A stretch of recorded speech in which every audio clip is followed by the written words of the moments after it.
Todas as homenagens prestadas a Murilo são resultados de anos dedicados à literatura, que geraram obras singulares.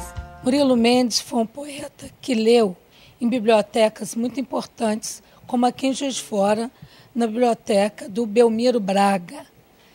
Ali ele pôde descobrir o encantamento pela poesia.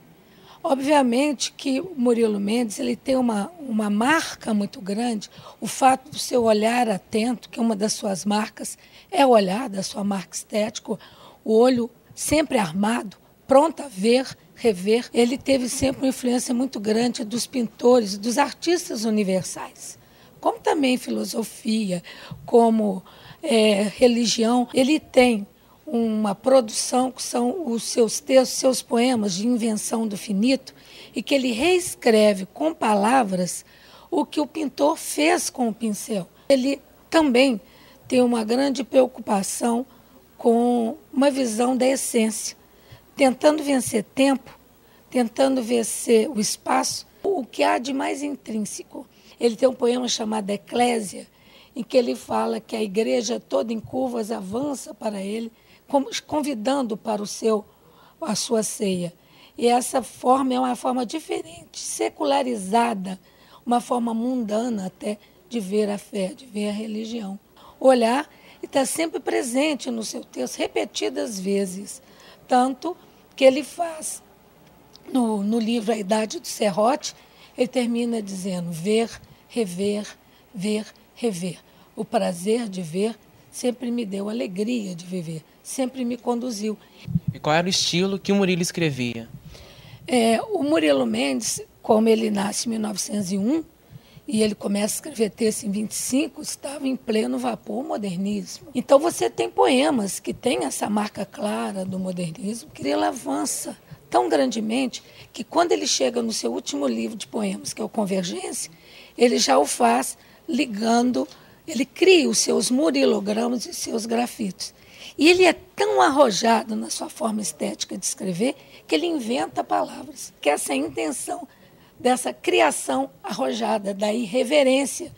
Irreverência essa que o faz dizer no texto do livro Poema assim: viva eu que inauguro no mundo o estado de bagunça transcendente. As particularidades de Murilo não estavam evidentes somente em sua obra. O poeta tinha lá as suas manias, que faziam a sua personalidade ser bem peculiar. Ele adorava uma macarronada. Ao lado de um tutu de feijão, ele dizia que tenha bastante ovos cozidos e molhinho de cebola. Era a paixão alimentar do Murilo, o que ele sempre pedia para ser feito na nossa casa. Sobremesa, invariavelmente, goiabada com queijo e doce de batata roxa. Após o almoço, ele repousava durante 3 horas. E ele dizia: nem para o Papa eu me levanto.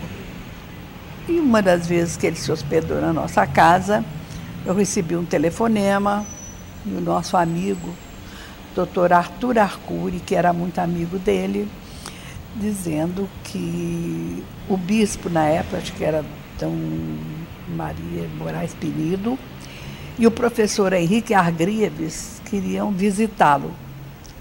E nós, José Maria disse, com todo prazer, a casa é de vocês.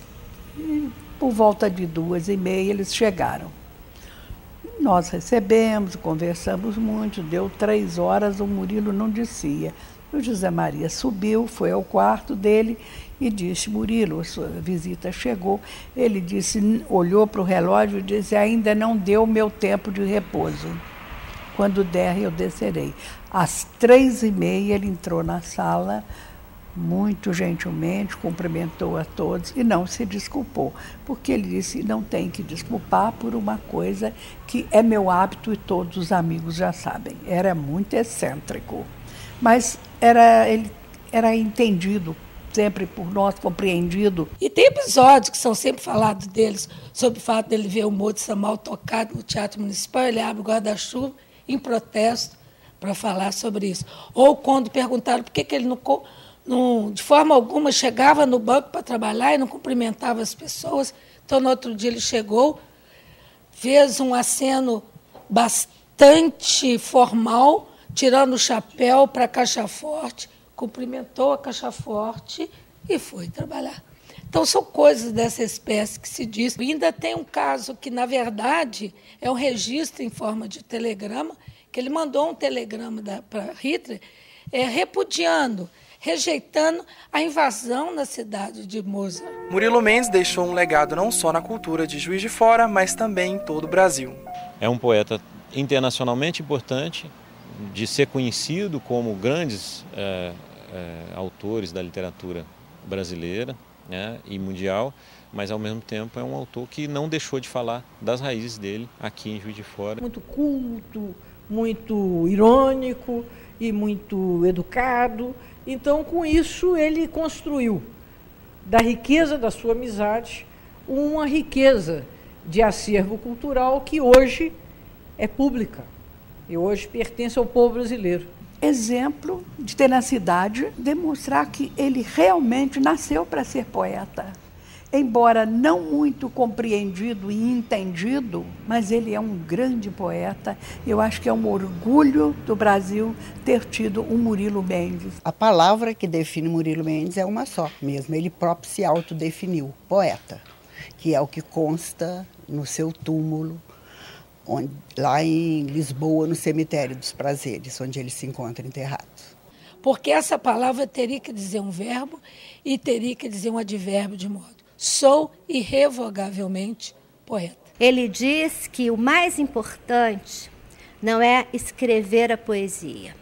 O mais importante é viver a poesia. Então, esse recado é um recado maravilhoso, porque no fundo, todo mundo tem uma alma de poeta. E depois de conhecer a vida e trajetória de Murilo Mendes, o Mosaico volta na semana que vem. Um grande abraço e até a próxima.